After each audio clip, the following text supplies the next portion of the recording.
ओम गंगणपतये नमो नमः। वक्रतुंड महाकायः सूर्यकोटिः समप्रभः निर्विघ्नं कुरु मे देव सर्वकार्येषु सर्वदा। ओम नमः शिवाय। दोस्तों, आज से पौष मास आरंभ हो रहा है। पौष मास की कहानियाँ इस चैनल पर आप जरूर सुनेंगे। आप सब लोगों को इतना प्यार देने के लिए बहुत बहुत शुभकामनाएं।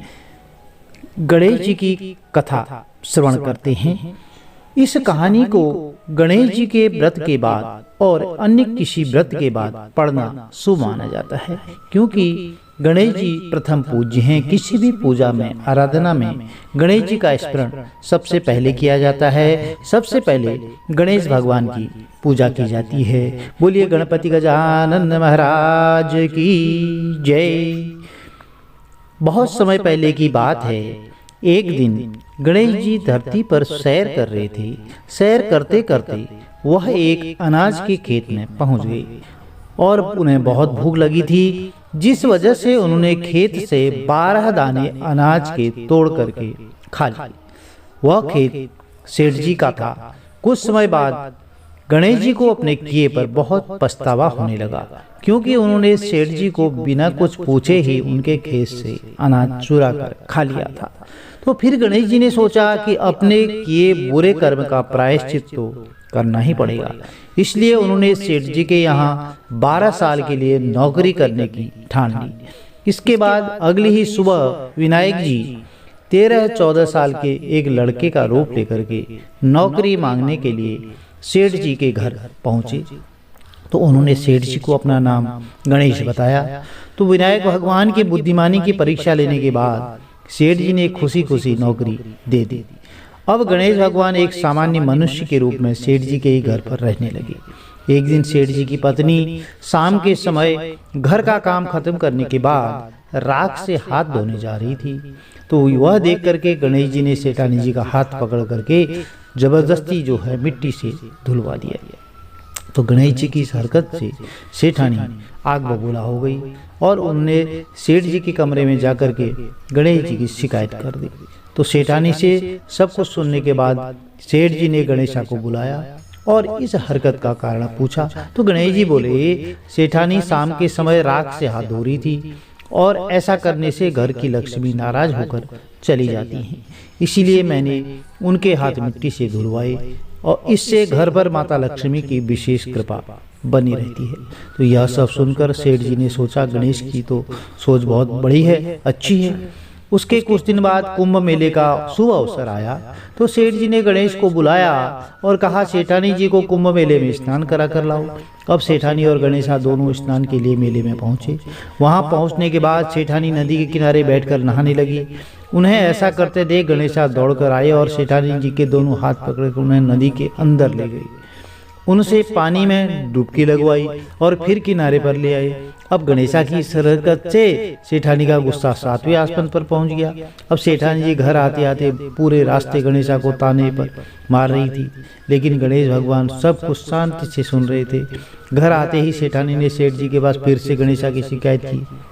तो सेठ जी ने तुरंत ही गणेशा को बुलाया और पूछा कि तुमने ऐसा क्यों किया। गणेश जी बोले, सेठ जी, सेठानी नदी के किनारे बैठकर गंदे पानी में नहा रही थी, तो मैंने उन्हें नदी में ले जाकर के साफ सुथरे पानी में डुबकी लगवाई। ऐसा करने से उन्हें अगले जन्म में बहुत बड़ा राजपाट और वैभव मिलेगा।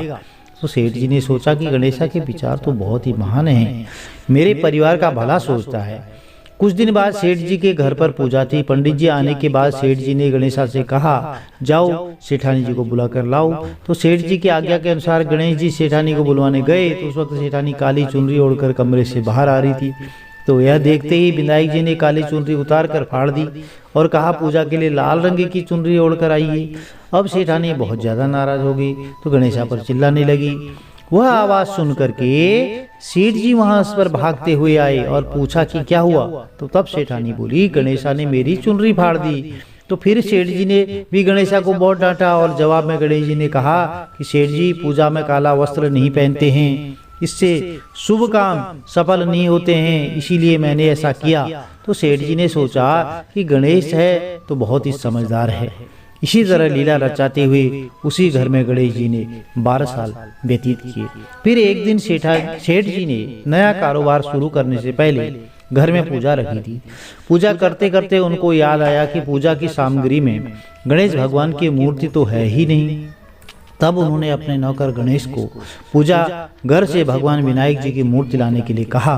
तो गणेश बोला कि मुझे ही मूर्ति समझकर पूजा में विराजमान कर लो, आपके सारे काम सफल हो जाएंगे। यह बात सुनकर सेठ जी गुस्सा हो गए और बोले, गणेशा, तुम अब तक सेठानी से मजाक करते थे, अब मुझसे भी करने लगे हो। तो गणेश जी ने मुस्कुराते हुए कहा, नहीं सेठ जी, मैं मजाक नहीं कर रहा हूँ, मैं सत्य वचन कह रहा हूँ। इतना कहने के बाद नौकर गणेश ने अपना असली भगवान स्वरूप धारण कर लिया। साक्षात गणेश भगवान को सामने देखते ही सेठ और सेठानी उनके चरणों में लीन हो गई और उन्होंने अपनी पूजा संपन्न कर ली। उसके पश्चात गणेश जी देखते ही देखते अंतर्ध्यान हो गए। बाद में सेठ और सेठानी को बहुत पछतावा होने लगा कि स्वयं भगवान हमारे घर नौकरी कर रहे थे और हमने उनके साथ कितना बुरा व्यवहार किया, उनसे बहुत सारा काम कराया। यह सोच सोच कर दोनों बहुत दुखी होने लगे। उसी रात सेठ और सेठानी के सपने में गणेश भगवान प्रकट हुए और उन्हें समझाया कि मैंने 12 साल पहले तुम्हारे खेत से 12 अनाज के दाने बिना पूछे तोड़ लिए थे और उसी कर्म का दोष दूर करने के लिए मैं 12 साल से तुम्हारे घर नौकरी कर रहा था। और अगले ही दिन से सेठ जी पर गणेश भगवान की माया हो गई। उनका व्यापार दिन दोगुना और रात चौगुनी तरक्की करने लगा। सेठ जी के जीवन की काया ही पलट हो गई। हे गणेश जी, जैसी माया आपने सेठ जी पर की, वैसी ही माया इस कहानी को पढ़ने वाले और सुनने वाले हर व्यक्ति पर करना। कथा अधूरी हो तो इसे पूरी करना। अगर हमसे कोई गलती हो गई तो प्रिय मित्रों उसे क्षमा जरूर करना। जय गणेश जी। बोलो गणपति गजानन महाराज की जय। एक बार गणेश भगवान पाराशर ऋषि के आश्रम में मुनि पुत्रों के साथ खेल रहे थे। तभी वहां पर पाताल लोक से कुछ नाग कन्याएं आई थी। उन्होंने भगवान शिव के पुत्र बालक गणेश को देखते ही उन्हें अपने साथ अतिथि सत्कार के लिए पाताल लोक पधारने का आग्रह पूर्वक निवेदन किया। तो गणेश भगवान उस प्रेम भाव से किए गए निवेदन को ना नहीं कह पाए और उनके साथ पाताल लोक के लिए निकल पड़े। वहां पहुंचते ही पाताल लोक वासियों ने उनका स्वागत बड़े प्रेम और आदर भाव से किया। अतिथि सत्कार के कुछ समय पश्चात जब वह सैर सपाटे पर निकले तब रास्ते में उनकी मुलाकात पाताल लोक अर्थात नागलोक के राजा वासुकी से हो गई। तो बालक गणेश जी ने सम्राट वासुकी को विनम्रता से अभिवादन किया, लेकिन वासुकी बातों बातों में गणेश भगवान का उपहास कर रहे थे, उनके स्वरूप का मजाक उड़ा रहे थे। तो यह बात गणेश जी को बिल्कुल भी अच्छी नहीं लगी। उन्होंने राजा वासुकी के साथ युद्ध करके उन्हें चारों खाने चित्त कर दिया। युद्ध के अंत में गणेश जी ने वासुकी के फन पर पैर रख दिया और साथ ही उनका नीचे गिरा हुआ राजमुकुट उठाकर स्वयं पहन लिया। राजा वासुकी और गणपति महाराज की लड़ाई की खबर जब वासुकी के भाई महान शेषनाग तक पहुंच गई तब वह बड़ी तेजी से अपने भाई की मदद करने के लिए दौड़े चले आए। युद्ध स्थान पर पहुंचते ही शेषनाग गर्जना करते हुए बोले, कौन है वह जिसने मेरे भाई की ऐसी हालत की है। गर्जना की ललकार सुनते ही एकदंत गणेश जी भगवान शेषनाग के सामने प्रकट हुए और अपने सामने पार्वती नंदन पराक्रमी श्री गणेश को देखते ही शेषनाग जी ने उनका अभिवादन किया। उन्होंने तत्काल ही गणेश जी को पाताल लोक के राज सिंहासन पर बैठाकर राजा घोषित कर दिया। यह थी गणेश जी के पाताल लोक के राजा बनने की कहानी। प्रिय भक्तजनों, एक छोटी सी और कहानी स्मरण कर लेते हैं। इस कहानी को गणेश जी के व्रत के बाद और अन्य किसी व्रत के बाद भी पढ़ा जाता है, सुना जाता है। कहानी बहुत ही अच्छी है।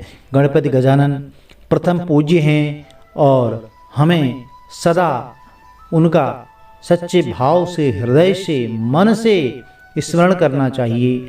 बहुत सालों पहले गणेशपुरी नाम का एक गांव था। उस गांव में विनायक जी और बिंदु नाम के भाई बहन रहा करते थे। वे दोनों एक दूसरे से बहुत प्यार करते थे, हमेशा एक दूसरे का ख्याल रखते थे।